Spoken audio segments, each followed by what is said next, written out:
I hope the experience is that this, because this movie is so beloved, that this is the Beauty and the Beast that we know.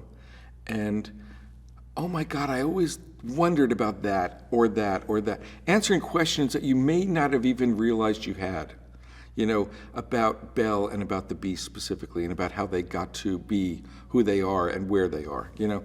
So it was a fun puzzle, you know, because it wasn't a question. There have been some recent movies that have been real, you know, kind of top to bottom reinventions of the myths, you know, and or seeing it from a, you know, another character's point of view or something like that, you know. This was not that. This was, you know, again, this was sort of taking the story that we all know and love and truly filling in blanks.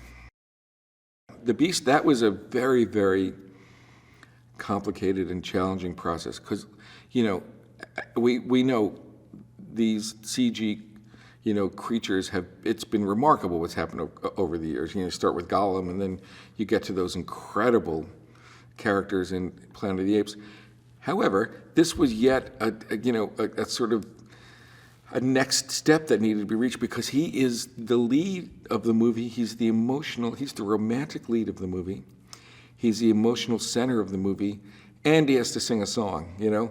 So that was something where you really just had to make sure that this was going to be something that didn't give you that feeling that it wasn't something he wasn't somebody who was real, you know. It takes a very specific actor, a well-trained actor, an actor who's game to try something new. But more than that, just I cannot say enough about Dan's brilliance in doing this. Yeah, Josh Gad and Luke Evans had great chemistry together. You know, I think there's 20 minutes of stuff on the cutting room floor that was really good. You know, it was always such a hard, because Josh is also he's got a really contemporary, like, you know, sense of humor, you know, which is great. You know, some of those kind of things that we know so well from Pixar movies, those kind of comments on the movie as it's happening. And so I shot a lot of that stuff and ultimately didn't use too much of it. You know, it was interesting because it felt as though, again, Beauty and the Beast sort of exists in its own sort of special world where you can't puncture it too much, you know. But no, they were a great team. I'd love to see a movie of just the two of them. Angela Lansbury in that part is iconic, you know, and you know, recently she just sang that song again and made everybody cry. You know, she owns that part, you know. And of course, you know, there are some people who say, why didn't you just cast her? You know, she's still great, she's still around, she's doing it on stage every night, you know.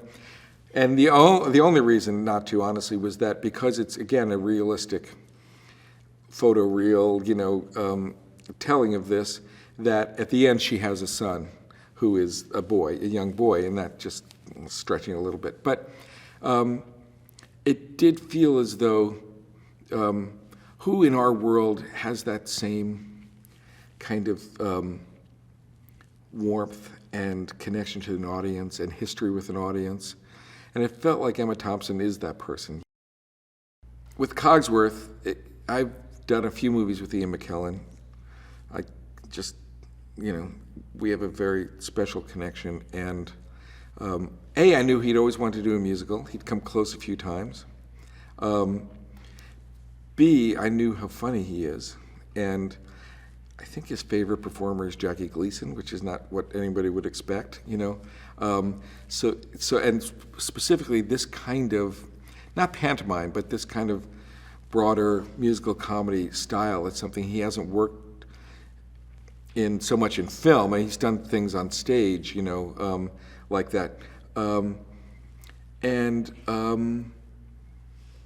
Also, it just felt as if, again, a slight change in character, making him the kind of major domo, the man who runs the place, you know, but a tin horn general, you know, would give a kind of contemporary twist to all of the jokes and that characterization.